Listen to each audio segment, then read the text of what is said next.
Ladies and gentlemen, welcome to Panel 3, Restoring Strength at Home, Towards a Robust and Resilient Industrial Base. Please welcome Ms. Morgan Brennan of CNBC and our distinguished panelists.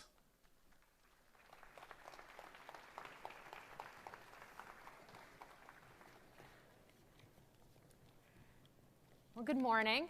Thanks for joining us here this morning. I will just jump right into it because we have a very meaty topic, I think, and many things to cover over this next hour. But first, just to introduce our panel, we have Secretary Alan Estevez, U.S. Undersecretary of Commerce for Industry and Security, Admiral Michael Gilday, Chief of Naval Operations, Secretary William LaPlante, U.S. Undersecretary of Defense for Acquisition and Sustainment, James Taiclet, Chairman, President, CEO of Lockheed Martin, and Senator Roger Wicker of Mississippi.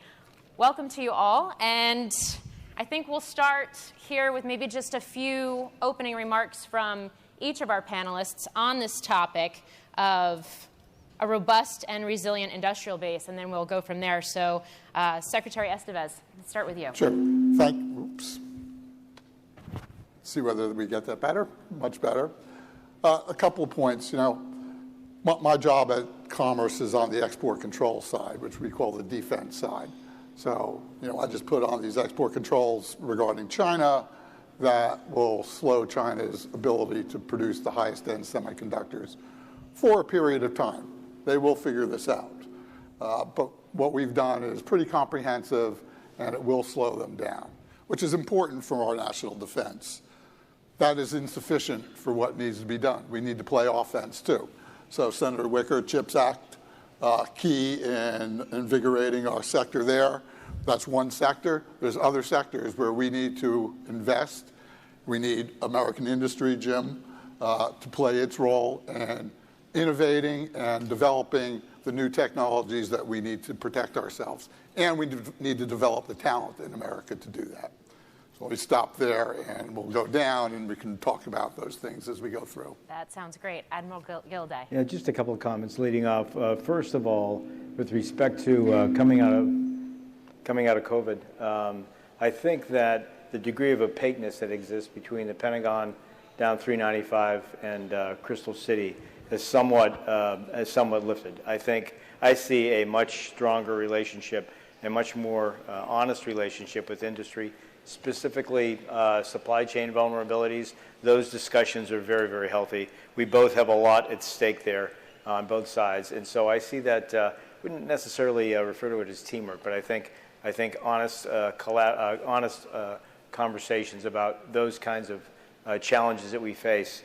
The second thing that I'd mention just briefly, as I look across this audience, is that when people typically think about the defense industrial base, they really think about the primes, they think about the shipbuilders, they think about at the right end of the continuum, those big companies. Haven't spent the last couple of days here just north in Silicon Valley, and right now in the Middle East we have a big unmanned exercise going on called Digital Horizons. I think of all of the opportunity exists at the other end of the spectrum with small high-tech companies that build unmanned platforms that specialize in AI and data analytics. We are really leveraging that kind of innovative technology. And I think at the same time, I think that is having a very positive, productive impact on the other end of the continuum, those large companies. Thanks. Good morning. I guess I'd start with a few remarks citing the National Defense Strategies recently released and how it ties to this topic of integrated deterrence, campaigning, partners and allies. Really underneath that all is a robust industrial base and a resilient industrial base, and really a 21st industrial base that gets at a little bit what the CNO was getting at. We need all hands on deck. We need everybody from the companies like Jim's to the right to small startups that don't even know how to spell DOD.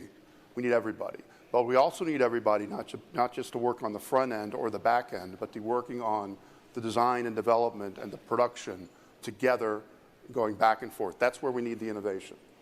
I think that, that's where my head is at. So I think that we have a great opportunity now because we're being focused by the events of Ukraine and looking around the world.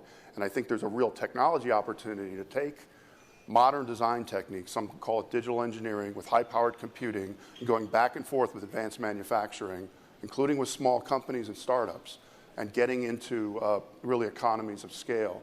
And really not just to follow the industrial model of in series, but to do it all together. Okay. I have a feeling you, Jim, have a few thoughts on that. Yeah. Good morning, Morgan, and good morning to everybody here. Look, it's evident to everybody that we're in a geopolitical competition era, but it's great for me to hear our government leadership recognize that we're also in a techno-security competition, especially with China, but with others as well. And in the case of China, their leadership has identified that digital technology is at least as important as physical or Newtonian technologies to the future of defense. And with civil-military fusion in their system, they're including their digital industries in their defense enterprise more and more effectively. Therefore, I think it's really critical and timely that the relationship between the U.S. government industry that the CNO recognized just a minute ago really get driven home. And it's got to evolve rapidly for us to be able to compete with China and others. And the strategy of integrated deterrence that you mentioned, Mr. Secretary, really demands the implementation of joint all-domain operations. And to actually do that, we have to address our acquisition process, because the existing processes and organizations in acquisition in DoD are designed to address physical development technology cycles. Those run up to 10 years and some of them beyond because of the complexity of satellites, submarines, aircraft, et cetera. These processes and procedures are unsuited, though, for the more rapid development cycles in the digital world that you referred to, Bill, which could be 10 weeks or 10 months, but they're not 10 years. So to maintain our techno-security industrial lead, which we have today, against China, I think it's imperative for DoD to establish a parallel acquisition process to acquire those 21st century digital technologies that you talked about, Bill, that you need to deploy JADO. And that's really the theme that we're driving, is how do we get the small, medium, and large, especially the large, including them, digital leaders in the U.S. economy involved in the defense enterprise. Senator Wicker. Thank you. I think this is a good follow-up to our breakfast panel, and I'm sure it was designed that way. I can't resist making general comments that, of course, pertain to our industrial base. Chairman Smith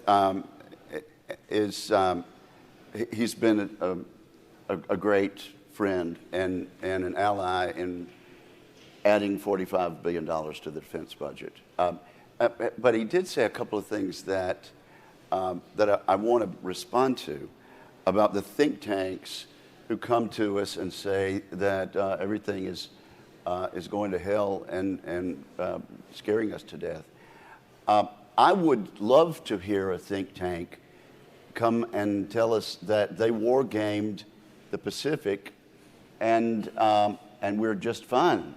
That they war-gamed a competition with the People's Republic of China over Taiwan, and we were great. But I haven't heard that from the classified war games in the Pentagon, which we hear about in an open forum.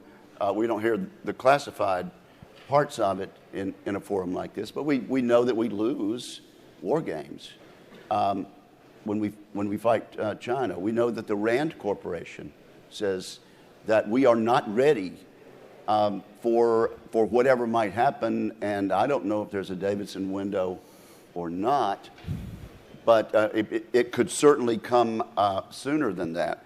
Heritage Foundation, which is an organization, it's another think tank, and it's an organization that I respect, does an annual index of military strength.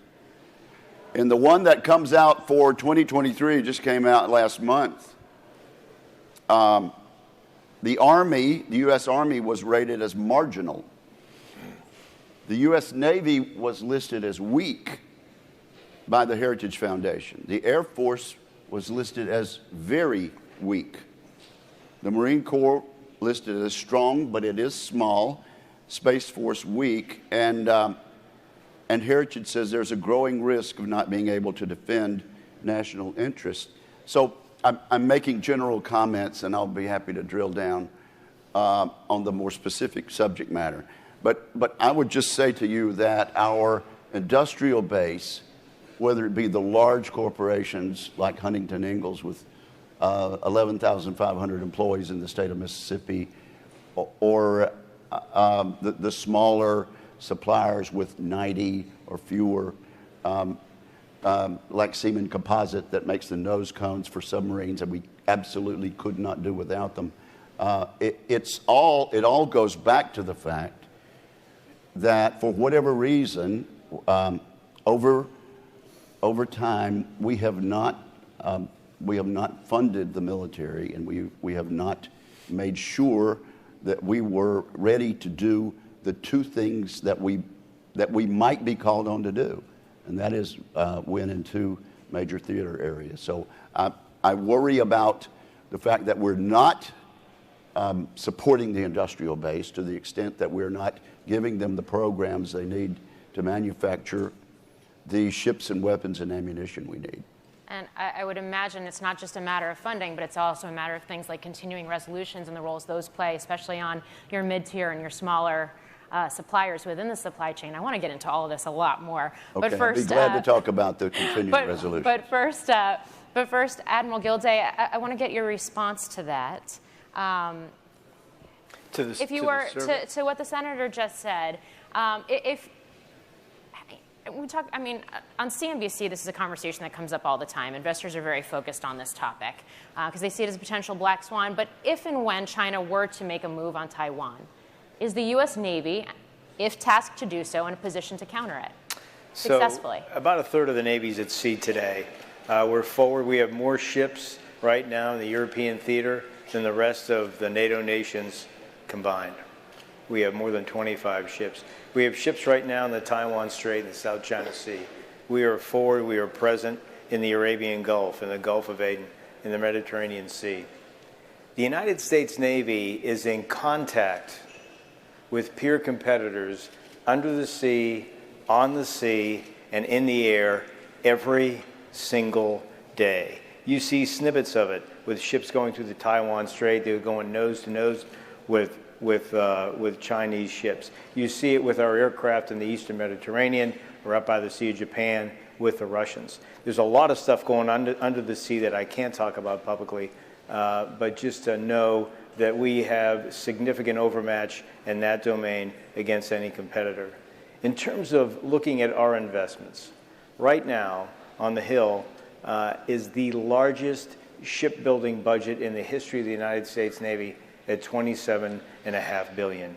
You cannot throw much more money at the 7 shipbuilders that build U.S. warships in the United States of America right now. Their capacity is about at max, and Congress is helping us max them out. I would say the same thing for weapons production. If you take a look at our budgets and where we're putting money, we are trying to send a very strong signal to industry that we need consistent, stable production lines for weapons with range and speed for a long time. We certify every deploying unit for combat operations before we take in all lines and send them to sea. There are an awful lot of assertions in different surveys. Those surveys don't go out.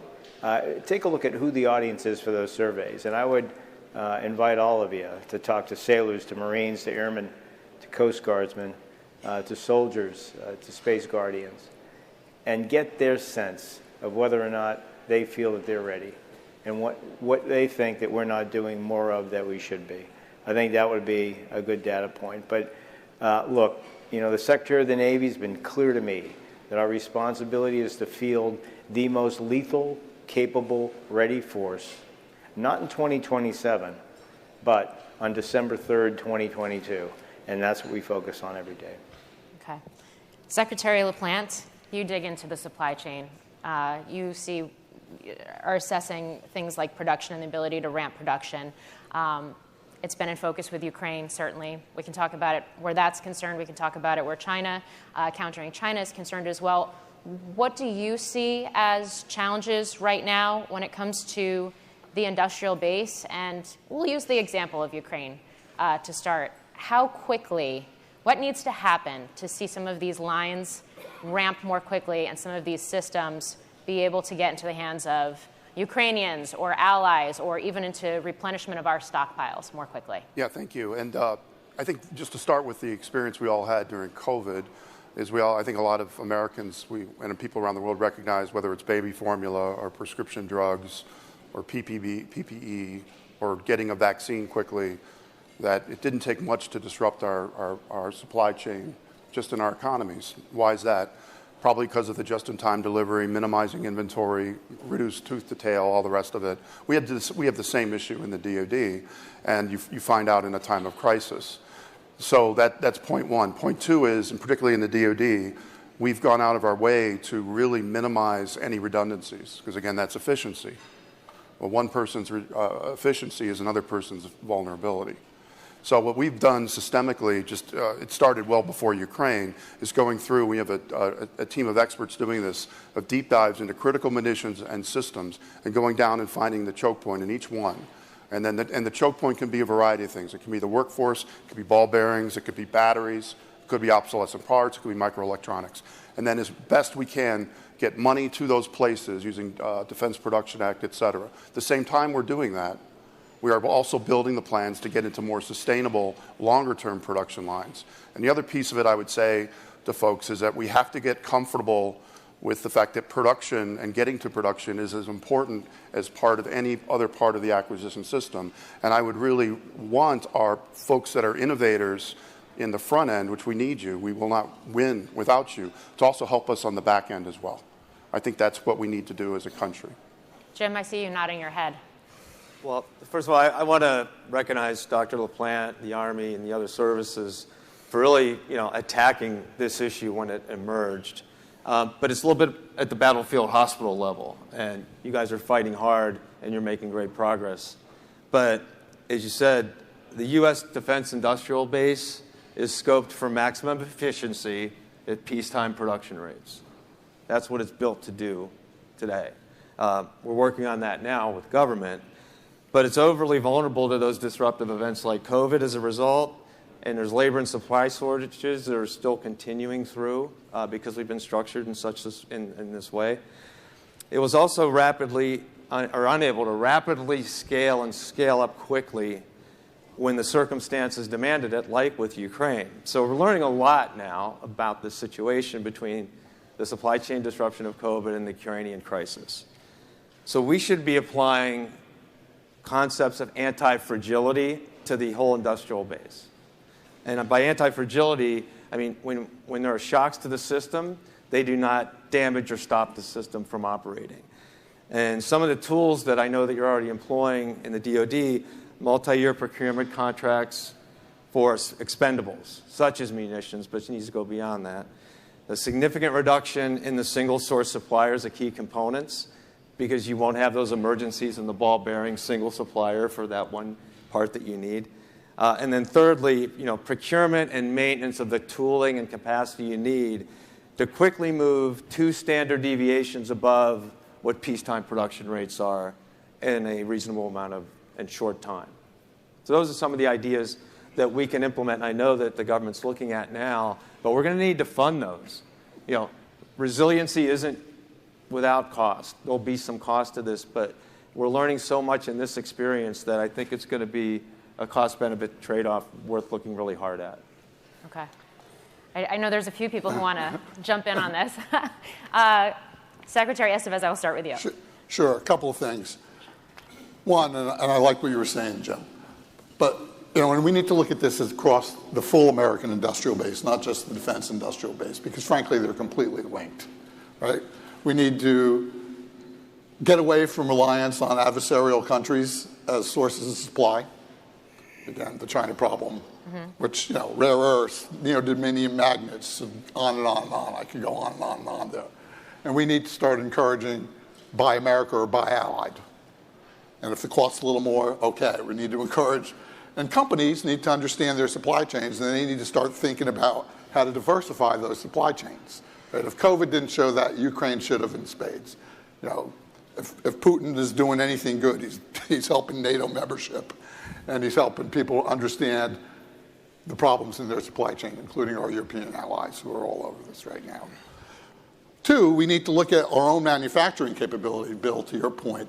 It's not just R&D, it's got to be production, and modernizing our production capability. That includes the organic production at DoD, but production across industry to digital industrial capability, 21st century capability, more agile, more fluid. Now, we're not going to be building F-35s that will run, right? So we need to figure out a better way to increase our production capacity in the United States. Admiral Gilday.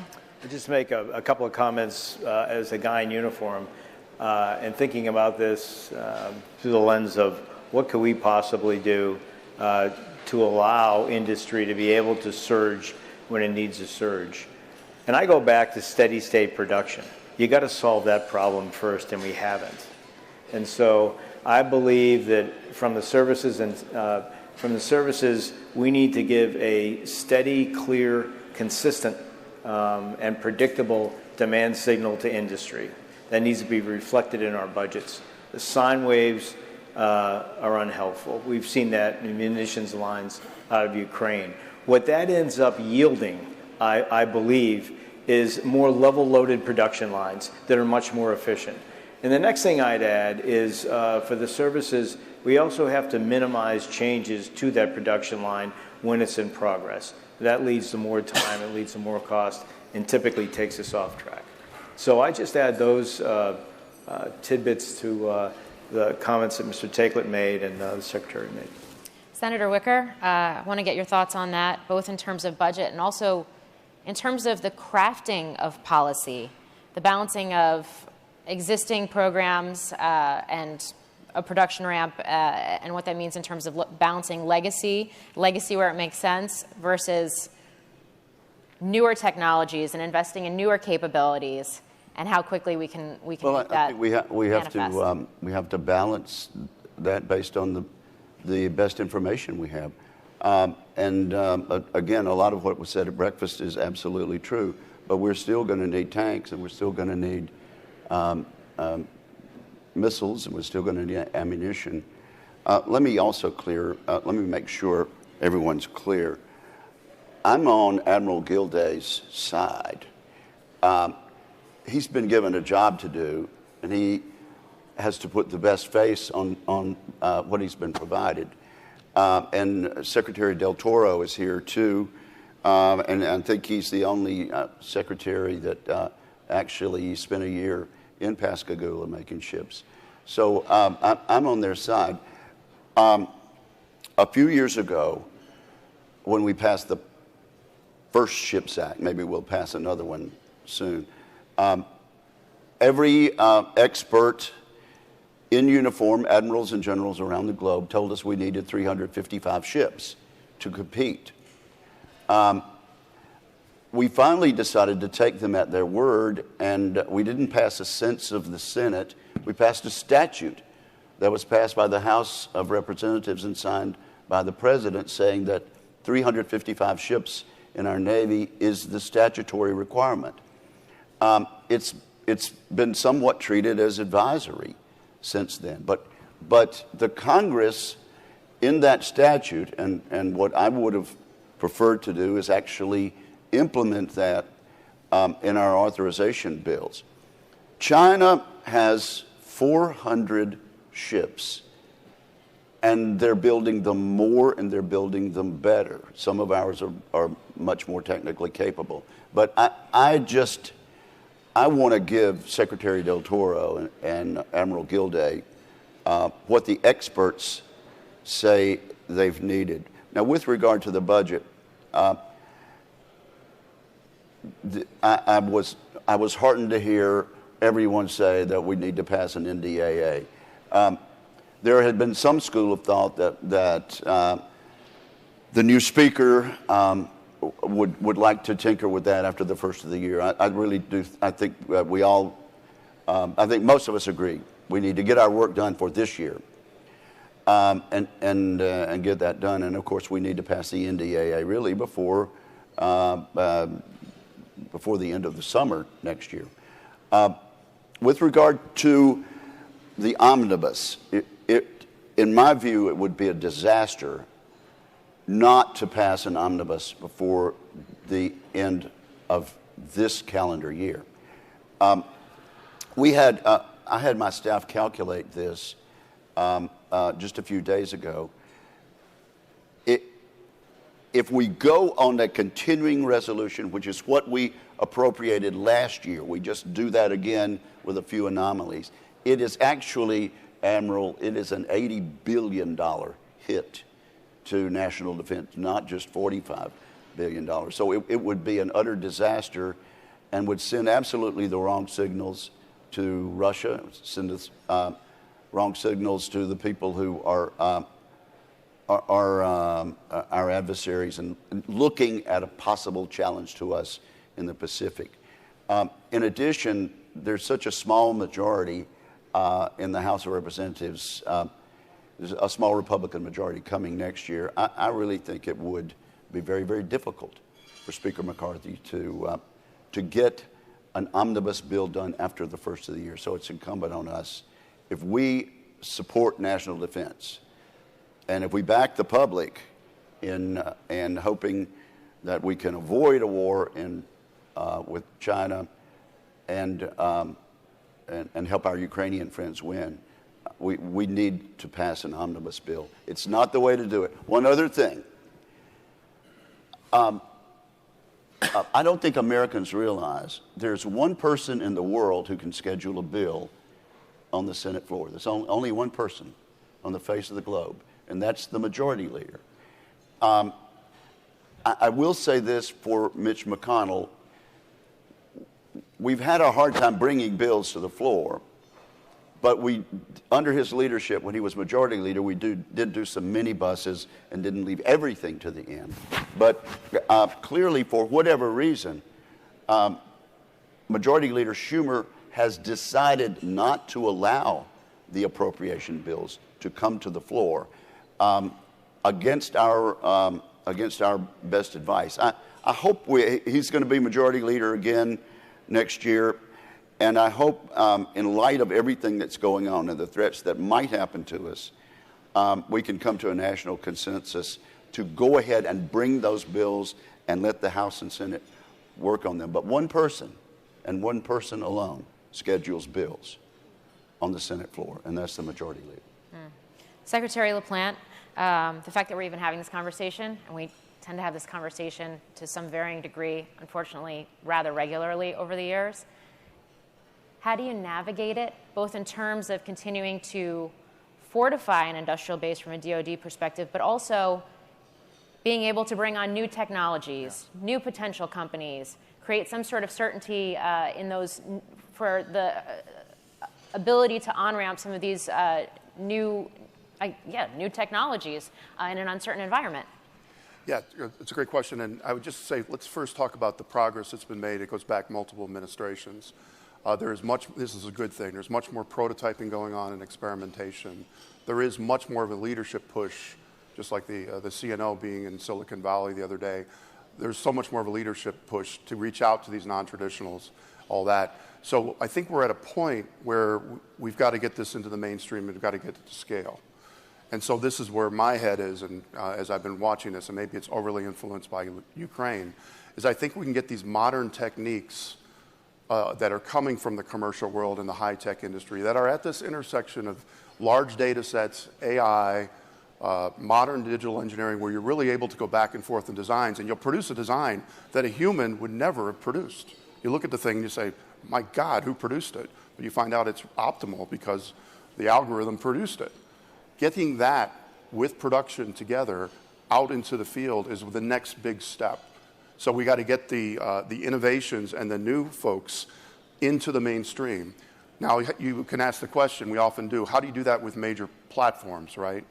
Well, there was an example just last night with the rollout of the B-21. B-21 has an open mission systems architecture deliberately put in with standard interfaces such that there can be technology insertion for the next 40, 50 years, and it could be competed with small businesses directly from the government to inject it right into the open architecture. That's what we need to do. And when we have these open architectures, we got to use them.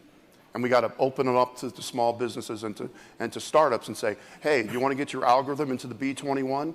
Here's a chance to do a bake-off. So those are the things we need to do. Secretary Estevez, I want to get your thoughts on that, especially because, I mean, a key part of this is that industrial capacity needs a market globally, and that's part of, I think, what helps to add resiliency even in the face of maybe uncertain budgetary environments from a government or a U.S. government perspective. So a couple of things, and I'm looking at Ellen Lord and Mike Brown who are in the audience. And I was up in Silicon Valley with them the other day, also looking at technologies. I was also visiting some of the companies that I've impacted billions of dollars of their revenue by stopping them from being able to sell to China. So I thought it was important for me to go up and explain the national security implications of why we did what we did. But to Bill's point, you need to bring in the entire industrial base to have that innovative ecosystem. I mean, I was listening to some really cool stuff that I knew nothing about on technology, synthetic biology, for example, that we need to start making investments in order to grow our own innovation ecosystem. My earlier comment, if I impede China here, that's 5 years maybe. I need to run faster on the offensive side, so I'm making that 5-year gap into a 10-year gap. And so that we as a nation, and we as a nation with our allies, can remain that far in front. Let me address the budget thing really fast, because since I'm in the Department of Commerce, people don't think about my budget as much. I know Senator Wicker does. I have these authorities to protect American companies and American people related to things like China cloud companies and China Software Connect, and I'm not going to go into the TikTok problem. But I have no money to do that because it's sitting on the floor of the Congress right now waiting. So I am doing this incredibly important job with borrowed manpower, trying to capture lawyers that are walking down 15th Street because they have a phone and they look like they might know something about this space. And that's not the way we should be doing business. We need to have budgets passed so that we can get on with our job. I want to pause here because we have a live polling question. So for our audience, I'm going to pull that up on the screen here.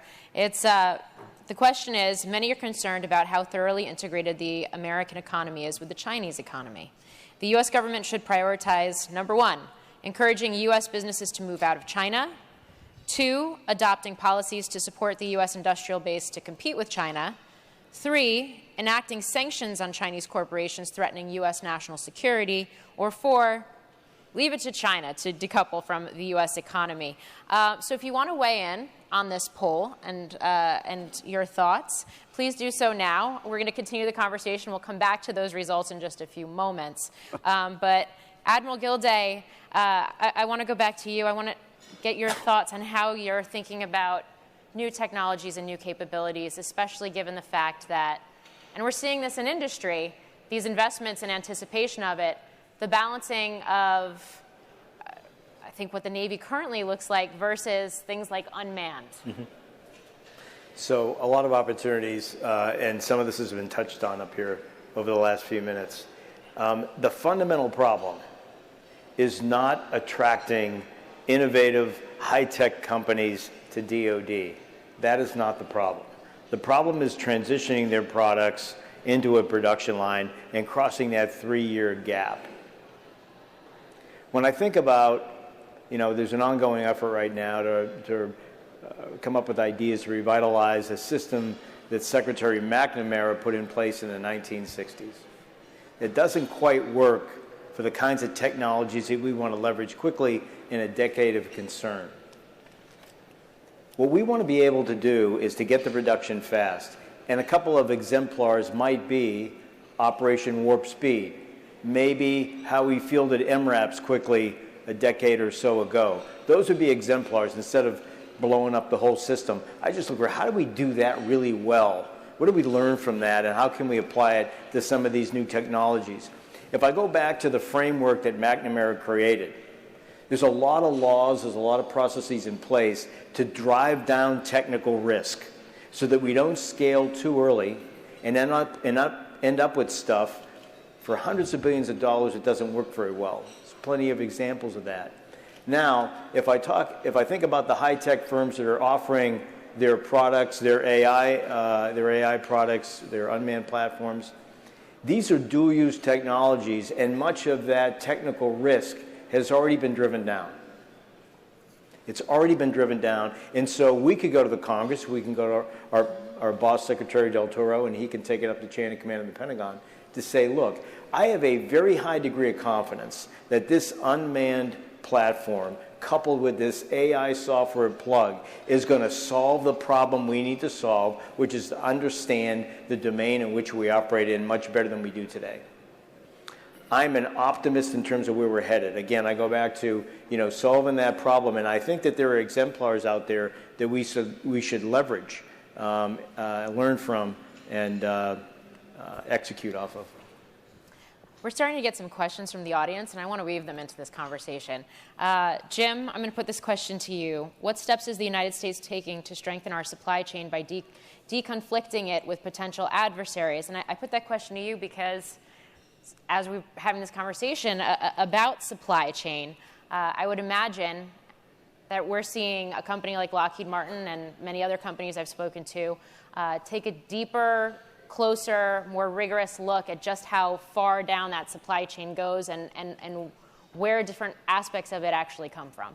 Sure. Well, there are regulations about where to source for defense articles, and we apply and adhere to those regulations. However, when you get 3 or 4 layers of suppliers down, they will be sourcing from distributors, small parts, microelectronics, rare earth elements, magnets, as you mentioned, Alan.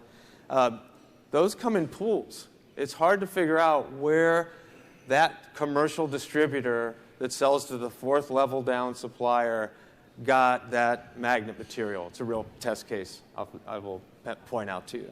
And we had to figure out that it happened. It took 15 years for someone to identify that that was going on. Wow. And then we were able to resolve it, but one way to resolve it is to go to Alan and get a waiver, because either we don't know where that article ultimately comes from, as commercial and in defense industry, or it's the only place to get it, which is the real risk. For semiconductors, the CHIPS Act was really important to our industry, our company, and national defense, and so we advocated heavily with the administration for that, because the semiconductors we need include the sub-10 or sub-6 nanometer chips, but most of them are much less sophisticated than that, and almost all of that production is moving to 3 places: China, South Korea, and Taiwan. And the real issue of a nightmare scenario, not for the defense industrial base alone, but for the entire economy, is China to withhold its sub-10 nanometer chips, for it to blockade Taiwan and intimidate South Korea in a way that none of them can export to the global economy anymore. It's the Russia play with natural gas. So we have to address microelectronics, semiconductors specifically, and not the most sophisticated, but all semiconductors. And then, as I think, Alan, you had already mentioned, rare earth minerals and critical raw materials. Because if those get shut off by 1 or 2 countries that could be or are adversaries of ours, the DIB will stop, but the larger economy may also slow down or stop. So those are some of the critical areas there. Senator Wicker, how quickly and how effectively can the government step in to help that process? I think we're going to move. We are moving quickly, and Commerce can verify this on implementing the CHIPS and Science Act. We were talking earlier about who gets credit for this, and there are also some town meetings. There's who gets blamed for this, because there's some people who believe this is industrial policy and we ought to be using trade policy or some other means that I don't think would be effective to get the semiconductors made in the United States. We're going to add a provision, I think Monday, or I think when NDAA comes out Monday, we'll have a provision that perhaps some members of the panel are familiar with. There are 3 Chinese companies that we very much want to prohibit their chips from being in our products. because of national security concerns.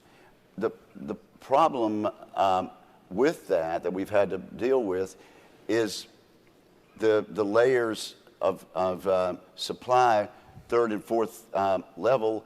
It's hard to know. It's hard for the ultimate contractor to know where those chips came from, and so we've had to work this out with a safe harbor clause, and I think we've got it where it needs to be. Also, it will not be fully implemented for 5 years, but we are continuing as soon as Monday with the rollout of the NDAA of again trying to protect our national security from China getting our secrets, and at the same time not shutting down manufacturing because it's just impossible to comply with that. So Secretary? thank you for Commerce for working with us on that. Secretary LaPlante, I actually want to get your thoughts on this discussion, especially when you talk about something like rare earths, just because it's coming up right now. It's a tricky one, right? Because we don't do very much in terms of mining here where rare earths are concerned. So much of that does happen in China, and what doesn't happen in China gets sent to China for the refining process, almost all of it, actually. So when you think about the resilience of the defense industrial base, and when you think about this kind of decoupling that's happening and the fortifying and ensuring of companies like Lockheed Martin to be able to get those products they need, how do you navigate that? Yeah, I think what we have to recognize is the term that some have used is called weaponized interdependence, which is the recognition by some countries that control of a certain part of the supply chain can actually be used, of course, for their national advantage, whether it's for chips or it's rare earths. I think in the case of rare earths, as has been said by many people, rare earths are actually not that rare. What's the hard part about it is getting it, not just the material, but getting the processing of it and extracting it. And it actually is a technology issue, and it's something that we in this country and with our friends, and this is another piece of what we're calling it friendshoring, have to start funding new ways to extract the rare earths wherever they come from. That is sort of what China locked up about 30 years ago. They recognized the fact if they could lock into this market. Yes, China has a lot of stuff. They've dug a lot of holes in China. But that's not the key part. The key part is they locked up all the processing. We have to do that too, and it's a high-tech issue. The other piece of it, which I think is related to supply chain, is thinking about buying items as a service, where we do space launch as a service. We have to ensure that they have the right supply chain in it, but then how they do the engineering, how they do the packaging, how they do the manufacturing is up to them. But again, I think that's a tying between the supply chain and also how we buy things. Okay, we have so many questions coming in, which is very exciting. So I'm going to get to as many as I can here, but Admiral Gilday mentioned we've maximized the capacity of America's 7 shipyards. Do we need an 8th or 9th shipyard? If America's shipbuilding capacity is maxed out, should the Navy be able to buy ships from trusted allies with shipbuilding capacity like, for example, South Korea? Yeah, I'm not going to touch the second one. And the first one, the answer is absolutely yes. So what we've seen in the mid-sized ships, that's where we have seen more competition. Austal down to the Gulf Coast, right? Shifting their processes from aluminum to steel. Much more competitive and with work coming their way from the Coast Guard, and they're doing some work for us on the Ford-class carrier. Fincantieri up in Wisconsin is another mid-sized company that's come online here recently with frigate. We need to incentivize the entry of additional companies into this market, make it more competitive, give us more capacity. We've been fighting ground wars, obviously, for the last 20 years. And so because that's been the priority, the nation has not made investment in the recapitalization of the United States Navy as high a priority as we probably should have. So now we're playing catch-up ball.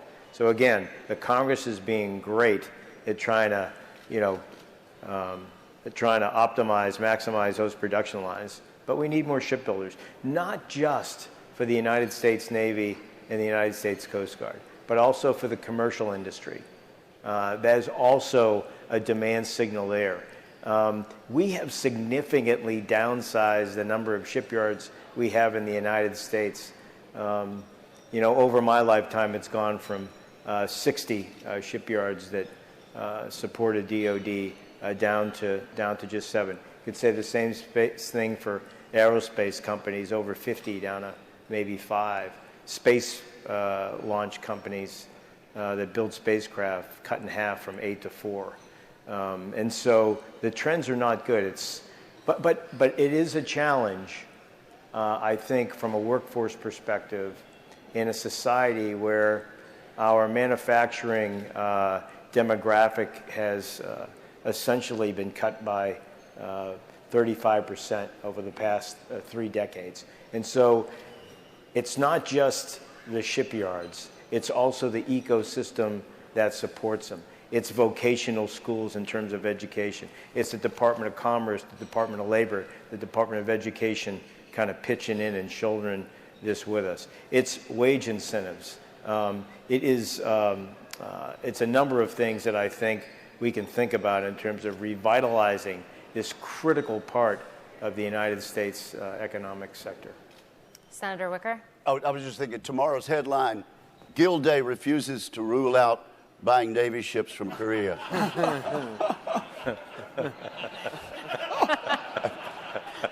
I actually agree with everything else he said. Oh, boy. Thanks, Senator. Okay, so let's run through a few more questions. We have about 6.5 minutes left here, so I'm going to do my best. How can government better signal to corporations their needs from the industrial base? Who would like to take that? Well, let me give a shot at it. I think this was mentioned earlier by the CNO, and we hear this term demand signal all the time. And what really is meant, as I understand it, is whether it's to a board of a corporation or a small business that's got investors, they have to see the business case. The business case has to close. Now, they know that they're not going to bat 1,000, but they want to bat something, some type of low batting average. And we got to give them the evidence, and it's got to be credible that they can do that. Part of it is these multi-year contracts. I think it's part of it. But the other piece of it, it gets to the production.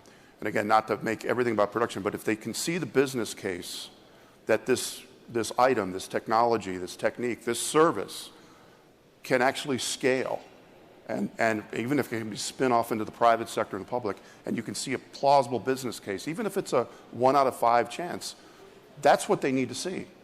And we have to think of it that way and provide them that evidence. And if we can't provide the evidence to ourselves, then maybe we should think to ourselves, maybe we're not setting up the right conditions. So I think it's not just the focus on the technology, but the focus on the business case. And what closes the business case for corporations and for investors and small companies and startups? Jim? I really want to emphasize what Secretary LaPlante is speaking to here, because all companies in a free market economy do have to have a return on investment, whether it's, as you say, the smallest startup all the way up to tech companies we're working with like Verizon and Intel and Microsoft. We're working with them because they think ultimately there's a business case there for them. But there are some other aspects of working with the Defense Department or the Federal Acquisition Regulation that really inhibit those business cases for everybody. One is, how do we balance the level of compliance and oversight with the cost of doing it? A lot of small and medium companies won't engage, and we are trying to get them in, especially the tech companies, in our space, because for them to set up the client compliance infrastructure with no revenue yet coming in is just something they can't do.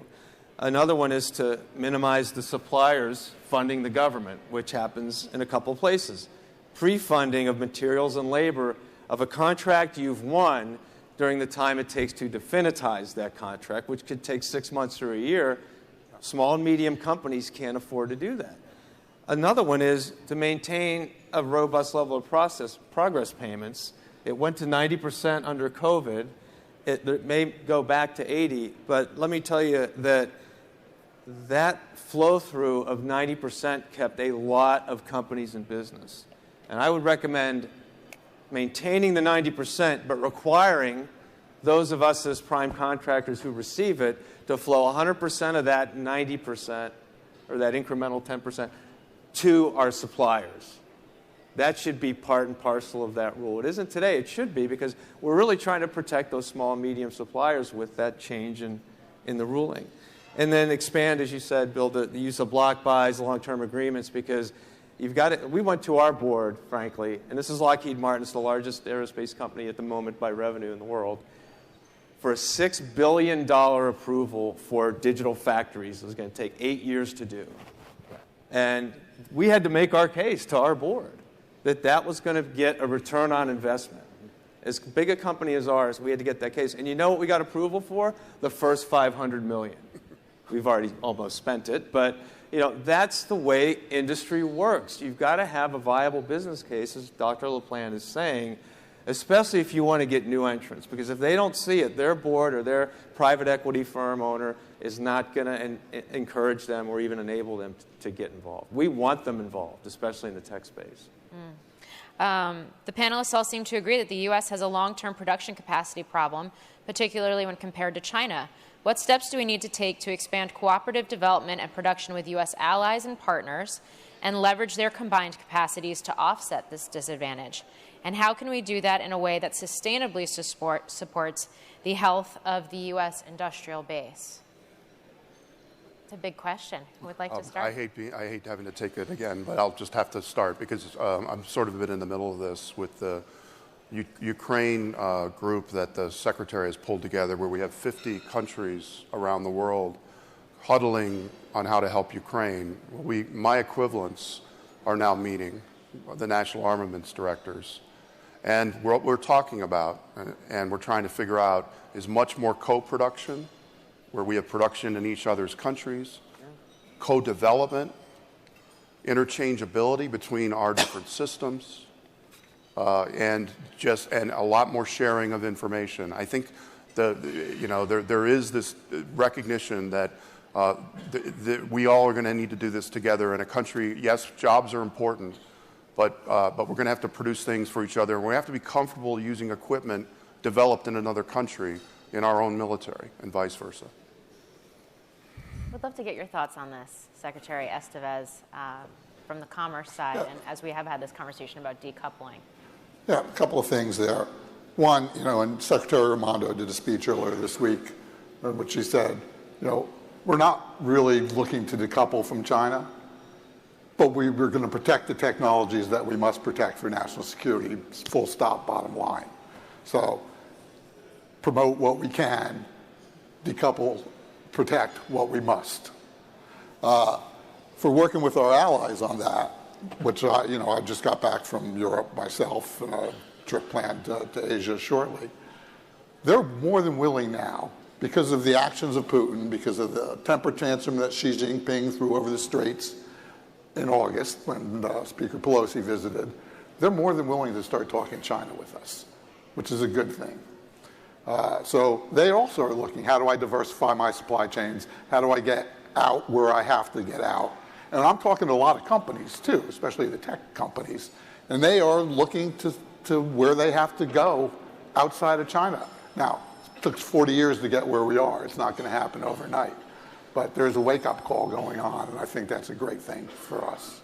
Okay, we are out of time, unfortunately. I think we could have this conversation for the whole rest of the day, but maybe that's just me and I'm partial to the topic. But I just want to say thank you to our esteemed panel, Secretary Estevez, Admiral Gilday, Secretary LaPlante, Jim Takelet, and Senator Wicker. Thank you so much, all of you, for being with us and for your insights today. Appreciate it.